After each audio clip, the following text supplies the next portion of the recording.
Welcome back to the 9 p.m. edition of the Urban Debate on Mirror Now. Now we are going to put the spotlight on the issue of employment. A quarterly employment survey released by Labour Ministry covering manufacturing, construction, trade, transport, education, health, accommodation, restaurants, BPOs, etc., along with financial services, is shedding some good hope for all in terms of employment level in the country. According to the second round of the Union Labour Ministry's quarterly employment survey, the estimated number of jobs in 9 key sectors, including manufacturing, education, health, and few others, has increased by 2 lakh. 2 lakh jobs have been added. Now, this data is for July and September quarter, July to September quarter, and the number, in fact, of jobs has reached to 3.10 crore between July to September last year. This was the time when the second wave of COVID pandemic had subsided to some extent compared to the previous quarter. According to this report, the manufacturing sector posted the maximum growth at 39.1%, followed by education at 22% and then health at 10.8%. The opposition, meanwhile, has raised some questions over this report and claims it to be otherwise. Congress leader Rahul Gandhi even took to Twitter today to question the centre over rising unemployment and said that Prime Minister must answer on this particular issue. So let's ask the experts if these survey results are really signs of revival in the job market. How should we really read this data amidst the pandemic that we are all in? Joining us on the broadcast this evening is Professor Arun Kumar, Institute of Social Sciences and a retired professor of economics at JNU.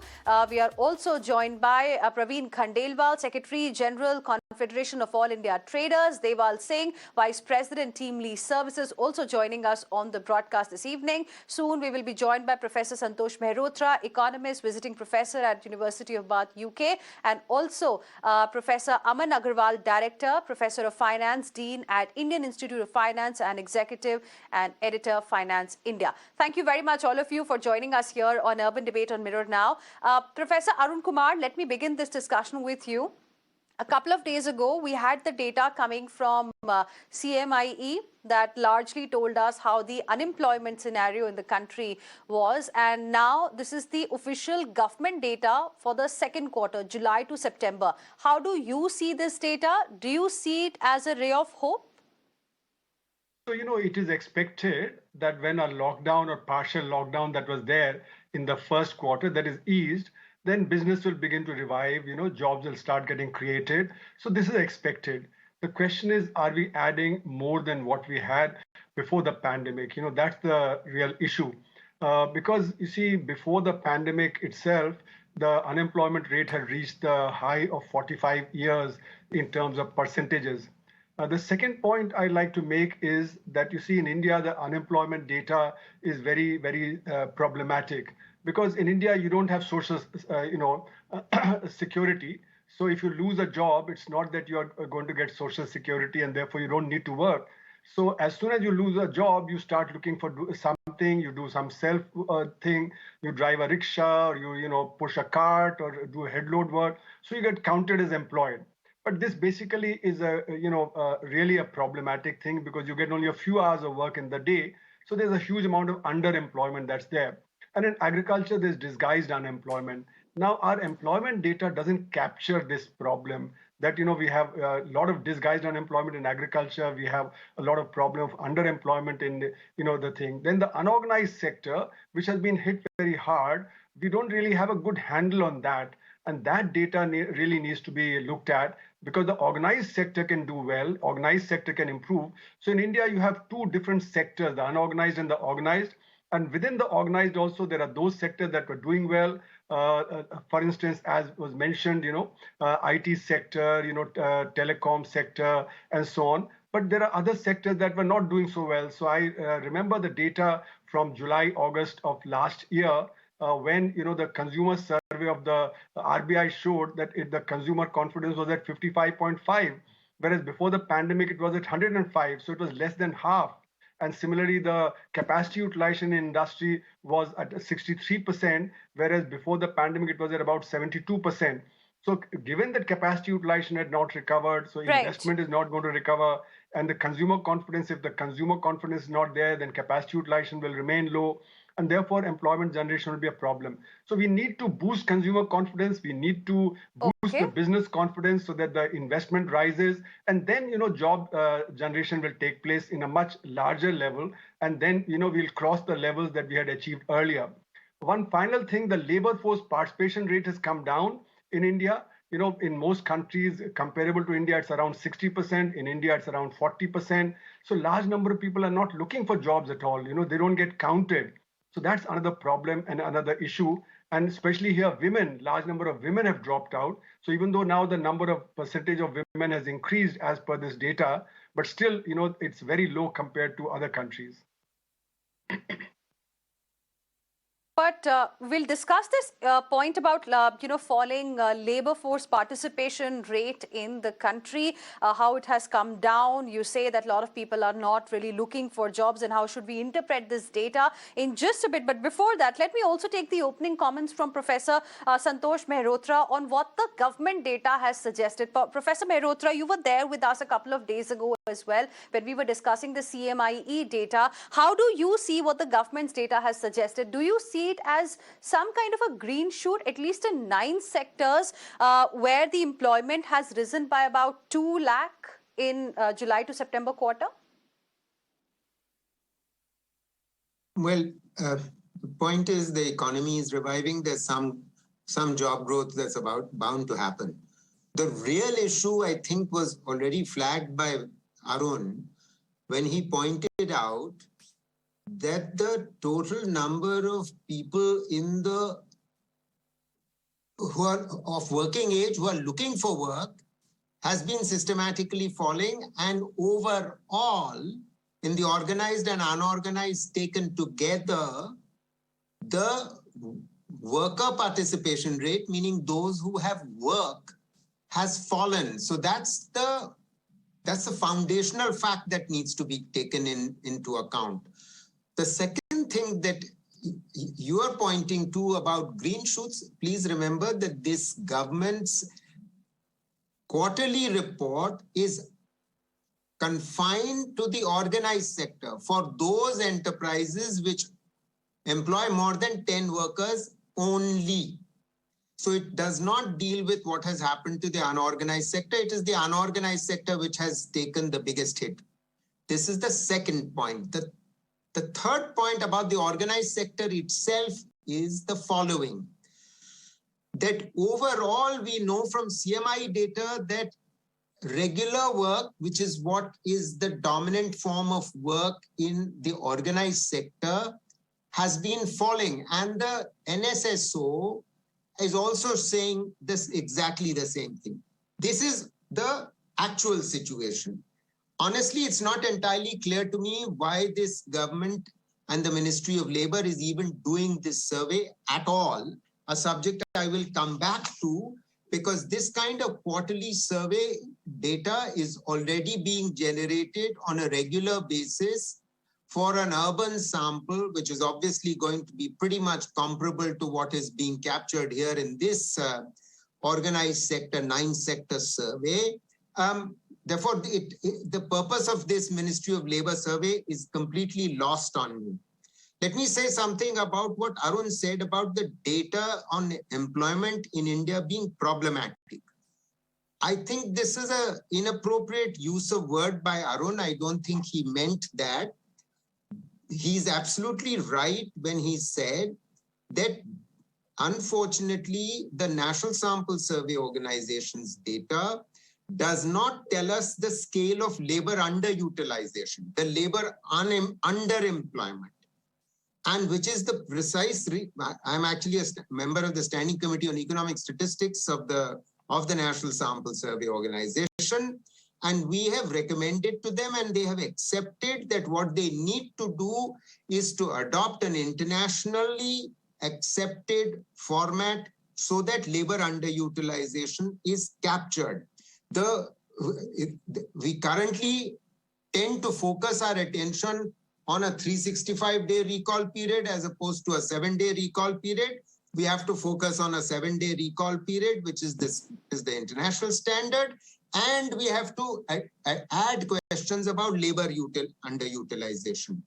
But the bottom line is Heena, that this survey is a very partial survey. It's an extremely partial survey. It's only about the organized sector, point one, and that too only about 9 sectors. And honestly, I was looking at its design, and I think there are real issues about the way it is. Can I play the role of devil's advocate here, Professor Mehrotra? You say the survey is partial. Then you also say the survey is also about 9 sectors. So can we at least see the glass half full here? I agree with what you're saying about how there's a lot that needs to be done, the unorganized sector, how it is doing, the issue of labor underutilization is not getting captured in our data. That's also a very important aspect. But talking about this data specifically, Professor Mehrotra, hear me out. What I'm trying to ask you is that at least this data is telling us what is happening in 9 sectors. Even if it's the organized space we're talking about, can we at least see it like that? No, because it is contradicting a much bigger sample survey of the CMIE, which is showing very clearly that the organized sector jobs in regular jobs are actually falling. They are continuing to fall. I'm sorry, this is contradictory. That's the point I'm trying to make. Please try and understand that this is an extremely partial and designed survey. You call it a partial survey. Now, they were saying, I want to understand from you about the data. Okay, and a badly designed one too. Got your point, sir. They were saying, I want to understand from you, firstly, how do you see this data? Is it reflecting what's happening in the 9 sectors, or you believe it is, probably partial and a badly designed one, as being said by Professor Mehrotra here on the show? So, Heena, I do believe that when I look at its data, it kind of resonates with what is happening in the market. One of the core jobs that I do at TeamLease is to supply jobs, and it's my job is to give jobs. And I can actually resonate with the data of the government that the Q2 of this year has been quite bright. Of course, there will always be a comparison that, we had a glim here and we had a very bad Q1 because of restrictions. Thus, Q2 would look brighter, but overall, there has been a positive movement in almost every sector, and including the sectors that the government is talking about. While TeamLease does their own data analysis, and we have our own reports that come out, Heena, and it kind of tallies with what the government is talking about. While for us, the sectors that did brilliantly well and are still doing well is tech. I'm sure most of us are very well aware that right now, Bangalore is more expensive than Silicon Valley when it comes to manpower, and that hike and that rise is going to continue. We have e-com, which is doing brilliant right now, and that push of the digital world is exactly the reason why you're seeing tech startups, e-com services that are really picking up. We are looking at a growth of almost around 20 to 30%, and it's unprecedented. And all of these sectors have come into play. You have to keep in mind is because of COVID. COVID has pushed digitalization, and these are the sectors that are booming as the year progresses. So yes, there is a positive sentiment in the market, and there are sectors which were not really doing very well before COVID that have become the bright spots, whether it's healthcare, whether it's education, whether it's tech startups, whether it's e-com, even telecom, as a matter of fact, is doing brilliant for the fact that we are looking towards 5G launch, we are looking at IoT, and all of that requires manpower. While there will always be a debate around the organized sector and the unorganized sector, which I agree with the panelists that there is a bit of a unbalance between the two. But what you see in the labor participation movement, that there is a reduction in those numbers, you have to keep in mind that COVID has pushed in skills which are very different from what we are traditionally used to, and that skill mismatch and that learning of new skills is going to take a little time. So that could also drive a bit of low participation in the market. But I do believe that corporates and companies are investing in ensuring that those skills get into the into the labor workforce, whether it's the government, whether it's private sector. And that's going to lead to ensure that there is always employment happening, and there is a constant rise happening across sectors. So going back to your core question, Heena, I do believe there is a positive sentiment across sectors. I do believe that government's report kind of resonates the team leads report. But yes, there could have been more sectors captured, especially under manufacturing, which looks very ambitious in the government report. And we do believe that manufacturing took quite a bit of hit during the COVID year, but now it's settling in and things are looking brighter for that sector. Okay, so you are of the view that probably this indicates that some green shoots were visible, at least in the second quarter. Of course, we'll have to see what happened in the third quarter, because then Omicron came into our lives and into the job market as well. Now, Mr. Praveen Khandelwal, what is your reaction on the data that has been released by the government? Is it indicating what's happening on the ground? Is it in some way reflecting the reality? Well, first of all, let me correct my friends and you as well that we have been wrongly categorized as unorganized sector. We are not organized, rather we are self-organized sector. So I will request my friends to correct themselves that we are the most self-organized sector of the country. Don't tag us with any unorganized label. Yes. Point number two is, I fully believe that the data, I do not agree with the data, whatever the government is quoting or CMIE or any other organization is quoting, because ultimately they are not going down the level. As one of my friends was saying here on panel, they are most concerned about the so-called corporate sector. They are not looking at the business opportunities what we are envisaging in our self-organized sector. Whether that sector has been included in the data or not, I believe certainly not, because they don't have any reach to that sector, and nobody has even tried to reach out to that sector. I'm sorry, I would be a little blunt that all these reports are being manufactured in AC rooms where you have a computer and all those things, and your enumerators are looking on one sector or the other, which is connected with digital technology. If we have to take the entire economy into consideration, then you have to go to the hawker section also. You have to go to the MSME sector also. You have to also go for self-organized sector also.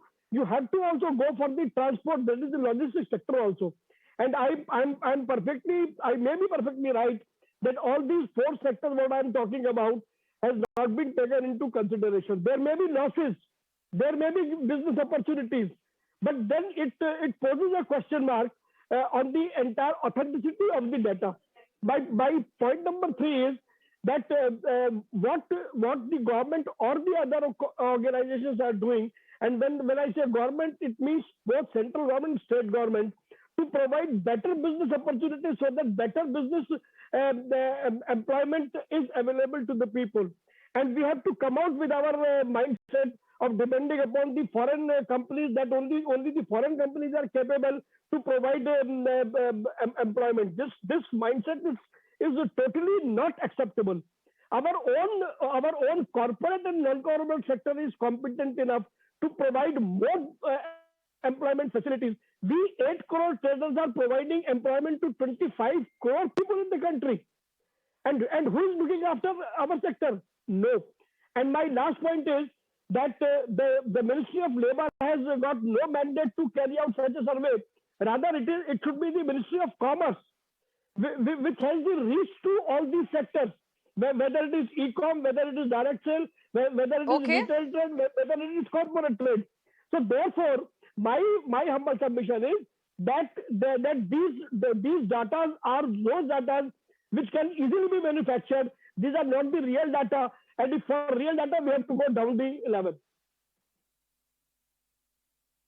Okay, interesting points there. Professor Aman Agarwal, do you think it's time now that, we have data for not just the organized sector, but as self-organized sector, as Mr. Praveen Khandelwal calls it, also coming out so that we get a clear picture. About India's job market, because we usually look at data either what the NSSO gives us or what the CMIE gives us. For example, this government survey that has it's only covering 9 sectors, but not really telling us across the country how is the job scenario.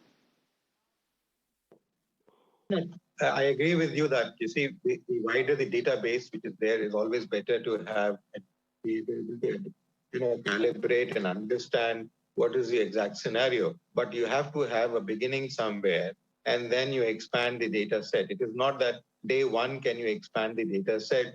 Like Santosh said, it's 10 numbers and more of people employed survey data which is being considered. Certainly, hopefully going forward, they will go down. I remember when the government about 2 to 3 years back came out with startup data, and the IPP came out and a couple of other agencies came out, then large number of people started saying it's only startup. What startup data are we talking about? How much do they really employ? What is the kind of base are they employing on? So you see, every data can be criticized on one point or the other. And there is no data, to the best of my knowledge, anywhere in the world which can capture all the possible aspects. And specifically in a country, such a diverse country like India, where we are not known for only one particular sector, but for hundreds of sectors. In fact, within sectors, there are their own sectors which are there, which have grown big now, and they want to quantify themselves as independent. Like my colleague just said, so instead of calling them as unorganized. So which is in a way very good way of putting what he wanted to communicate. But the question is, what are we wanting to look at? Are we wanting to see and see how does it really make an impact? And we are here, at least we are able to see the data as also, Arun talked in the beginning, that there is a positivity which is visible. There is, Santosh also said, there is growth with rebound factor. So at least finally there is a fact that everybody has started seeing that there is a rebound factor, there is growth in the economy. And this data is also in consensus with some of these factors of growth which are being projected. The very fact that the GDP numbers have been consistent with what RBI has been projecting, which had fairly a large variation in the earlier years, but now we can see clearly the projections are coming to almost the same level as they have been projecting, is clearly an indication that the data crunching, the way the data is being looked upon, is well done. It is not that it is a half-cooked kind of a work. Certainly, as I said, any data can be questioned. Fortunately, these 9 sectors are being considered. The number of firms is not that large, but fairly a good number in terms of data set. We can certainly expand it, and I think the government will do that. The data survey, whether it is done by Ministry of Labour, it is done by NSSO or any other agency like CMIE or any other government body, I think the question is there has to be a beginning, and the government's seriousness is visible here, that they are looking at giving these data out so that people can look at and have that positivity. Because you see, if you keep talking about only unemployment, and most agencies bring out the unemployment data per se, and if you only look at unemployment, that brings in a lot of dissent, and people say, oh, there is so much of negativity, then maybe I'm not also going to get a job. When there is a hope, there is a offshoot which is being visible, when data is also showing those kind of offshoots, then there is a hope which starts getting generated in people, and we see more positivity coming out in terms of people getting employed. And at least now they can think of, people can start aligning their thoughts that at least these are the 9 sectors which have shown. Let me realign myself. Let me see if I can get into some of these sectors so I can be part of the growth which is being observed in the country like India. Interesting point of view. Mr. Praveen Khandelwal wants to make a point. 10 seconds only, sir. Well, with due regard, I would remind my learned friend that this is not the beginning, sir. We have consumed 75 years in the country, and if we are not able to carve out the basic fundamentals and parameters of any data, then certainly it puts a question mark on the authorities who are preparing data. So therefore, a holistic approach should be needed. And my last point is that I do agree with my friend that instead of losing the jobs, perhaps we might have created the jobs. So for that we need to go into the details of it. I like to Yes, just add on interesting. here one small Professor thing. Arun Kumar, now, Yeah. yes, Professor Aman, very quickly, yes. Just in a second, you see, countries like United States of America, where the formal independence is over almost about 300 years now, even there the unemployment levels are fairly large. Going up to anywhere between the formal information is about 4.5%, 5%, going to up even 12 or 15%, with various analysts analyzing the unemployment there.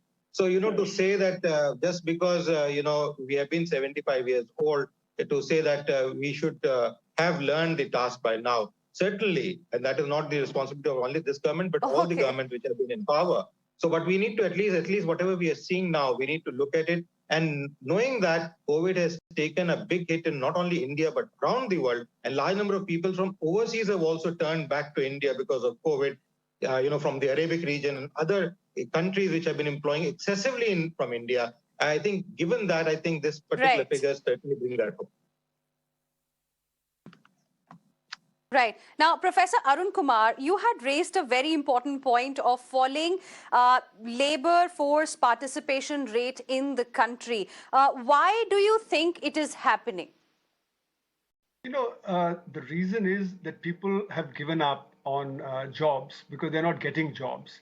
And the reason is very simple, that the 80% of the investment goes into the organized sector, where there's high degree of automation, and therefore very few jobs are created.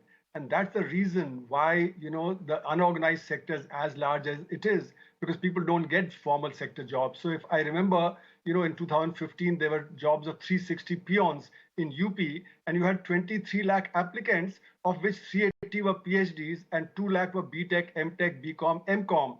So if the jobs are there for BTech, MTech, BCom, MCom, they would not apply for a peon's job, which required only a 5th class degree. So, any number of examples can be given where we can show that people are doing residual jobs, which are in the unorganized sector, or as Mr. Khandelwal said, self-organized sector. They have to generate their own job. They have to push a cart, they have to push a rickshaw or do something like that. And this is where the unorganized sector is getting invisibilized, because in our data set, the unorganized sector is not captured in terms of production and so on. And that's where the problems really lie. Finally, I would say that the MSME is a misnomer, because micro sector, which employs 1.7% on an average, is 9% of the units and 97.5% of the employment. But when we lump MSME together, then the micro gets represented by the small and medium, which is not correct, because small and medium are very different from micro. So in other words, the data does constitute a problem in terms of measurement of micro sector, in terms of the self-organized sector, as Mr. Khandelwal says, and in terms of employment generation. May I come in? Okay. Professor Mehrotra. Right. Yes. Professor Mehrotra, what is your opinion on, falling labor participation rate? Well, the labor force participation rate has been falling. And the tragedy is that India's labor force participation rate, which is the share of the working age population, the young, huge bulk of our population, which is the share of the working age population that's looking for work, that's been falling. It's already extremely low, as we pointed out earlier. Globally, it is 61%. In our country, is 40% and falling. But let me return to, this is precisely because the jobs are not growing. So let me return to where the jobs are growing. So the team leads person rightly pointed out that there are certain subsectors in services, certain subsectors in manufacturing, which might be showing green shoots. Startups, food tech, fintech, edutech, health tech, yes, of course, they are showing some green shoots. No question about it. Some jobs are growing there. We are trying to give you and our viewers a more macro picture, so that even for the organized sector, you need to appreciate that overall, the CMIE data is showing in no uncertain terms that regular jobs are falling. Point one. Point two, I want to tell our good friend from the Confederation of Traders that trade is part of this survey, which the government has reported on. Logistics, transportation is part of the survey.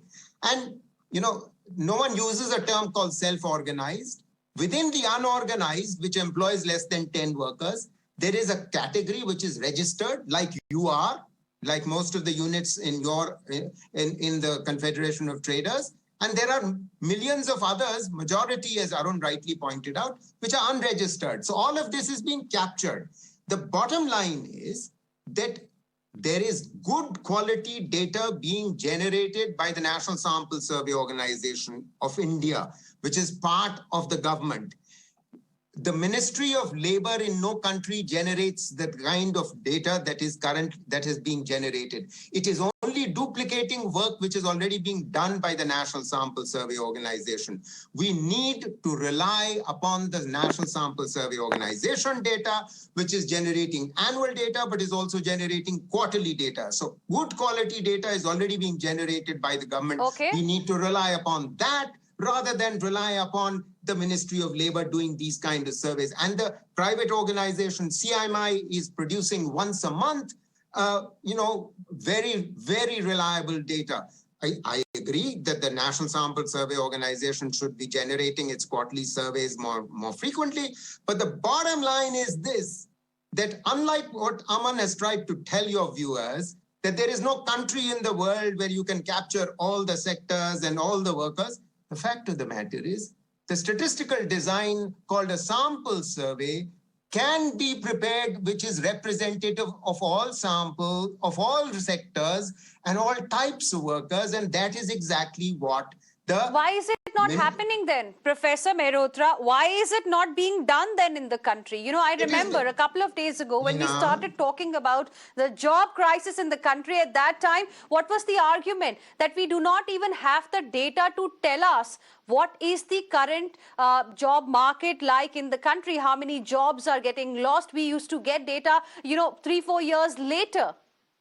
But now at least some kind of data has started coming in. Why, in your opinion, it's not happening? Sorry. Yes. That's completely mistaken view. That's a completely mistaken journalistic view. I'm telling you that for the last 3 years, the government, the Ministry of Statistics, the National Sample Survey Organization has been generating annually a survey. Point 1. Point 2. It is also generating. I'm not talking about what happened in the last 3 years. I said a couple of years ago. I did not talk about the last 3 years. Of course, last 3 years, data has started coming quite regularly. EPFO data, NSSO. No, hear me out, Professor Mehrotra. You questioned my journalism. Let me tell you, a couple of years ago, I'm here talking about 4 to 5 years ago. At that time, we did not have proper data coming out from the government side that could tell us how is the job scenario in the country. The only data we would rely on was what CMIE was bringing to us every time, and what Team Lease and other such institutions were bringing to us. You are right. Heena, you are absolutely right. But that situation has changed dramatically in the last 3 years is what I'm trying to say to you. That there is now an annual survey being brought out by government. In addition, there is a quarterly survey. Why is the Ministry of Labor bringing out yet another quarterly survey? In addition, the CMI is bringing out, once a month, the data on employment. We have good, solid data, including on labor underutilization. CMIE is actually generating data on, the underemployment that Arun was talking about. So we are perfectly capable of doing it. I am making a larger point that unfortunately the picture is unnecessarily being muddied by the Ministry of Labor by generating this new quarterly survey, which cannot be compared to anything that the government itself is preparing. That's what I'm trying to say to you. It doesn't give you a complete picture of the very sectors that it is trying to look at. It doesn't even give you a complete picture of the organized within that. Yeah, this is the problem I'm raising about this data. Yeah. The government's doing Mr. Praveen Khandelwal wanted to come in while you were speaking, Professor Mehrotra. Well, finally, the data is being collected, sir, at least. Even if it started 3 years ago. Again, I would like to disagree with my learned friend. Of course, what he said that every sector has been taken into consideration. Might be there may be a cosmetic touch. But I represent 40,000 trade associations in the country. Not even a single association told me that one enumerator has come or NSSO has contacted them. So they have contacted whom? This is the Precisely. basic question. Precisely So my why- point. Badly designed survey. Precisely my point. Badly designed survey. So I a agree better with you, sir.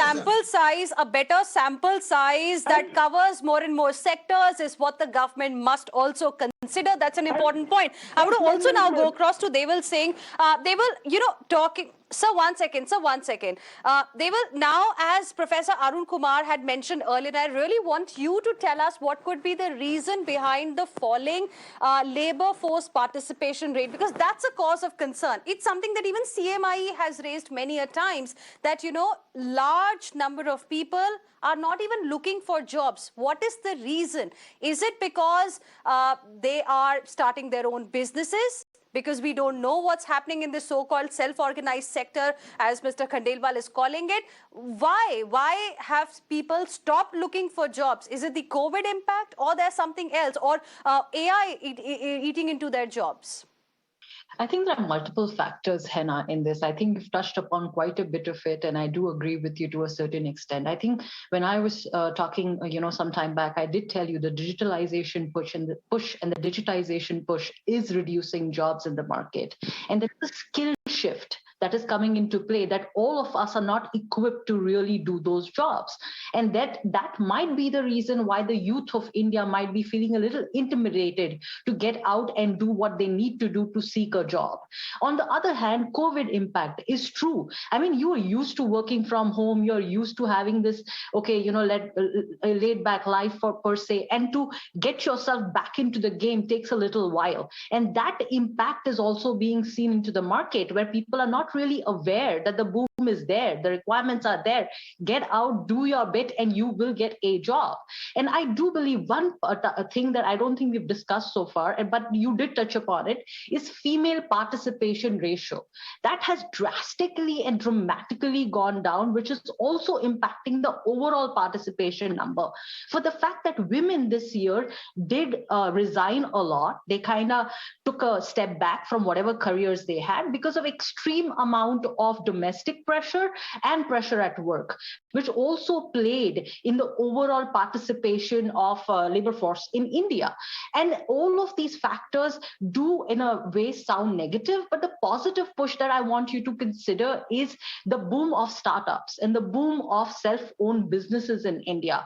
While yes, COVID has made it difficult for some of the sectors to be able to thrive, but I do believe that there is this amazing opportunity in the country with the digital boom, where so many young people, and also I think one of the things the panelists said, that people outside of India want to come back to India and want to create their own startups, and there is this tremendous boom happening in the world of startups, and people genuinely want to explore whether they can do these businesses, they can create companies and ideas which are more digital in nature, portal driven in nature, and that can become big companies like Google's and Facebook's of India. And while you have seen the kind of IPOs we've had in this year, I do believe it's a dream that is possible, and most of the youth is seeking to move into that direction. So these might be some of the reasons that have reduced the participation, but I do believe it will levelize in the next year or so, Heena.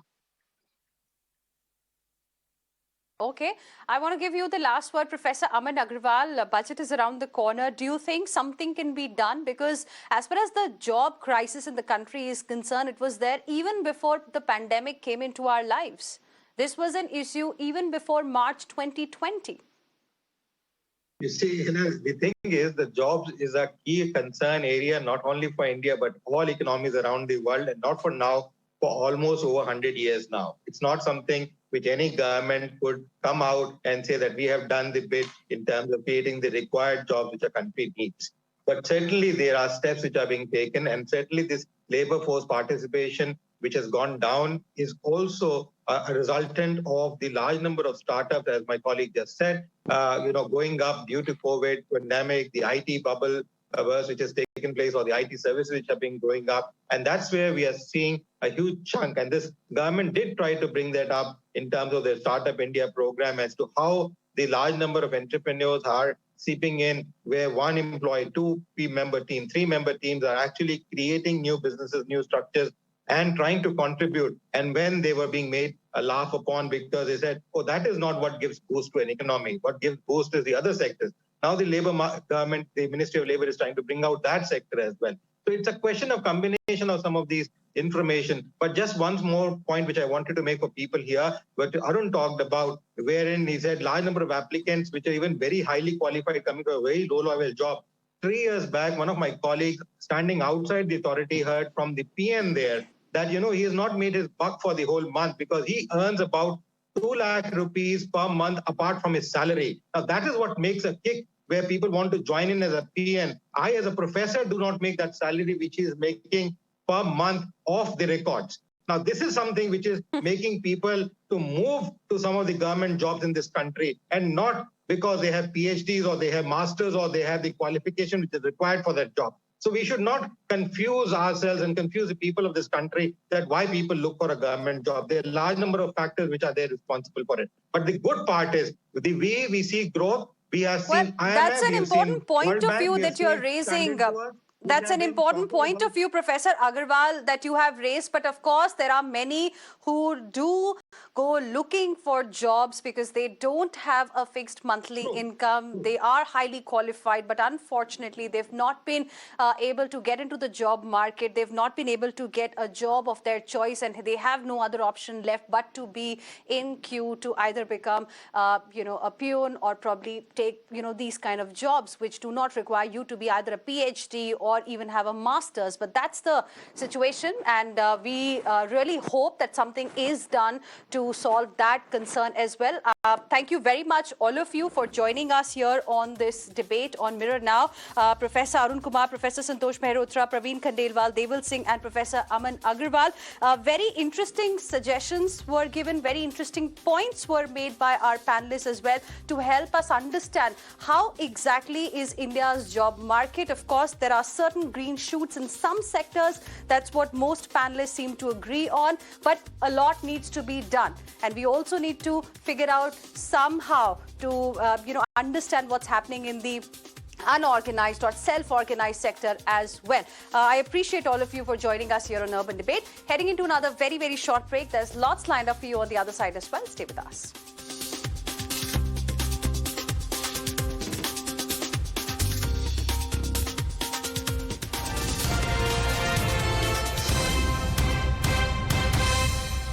अब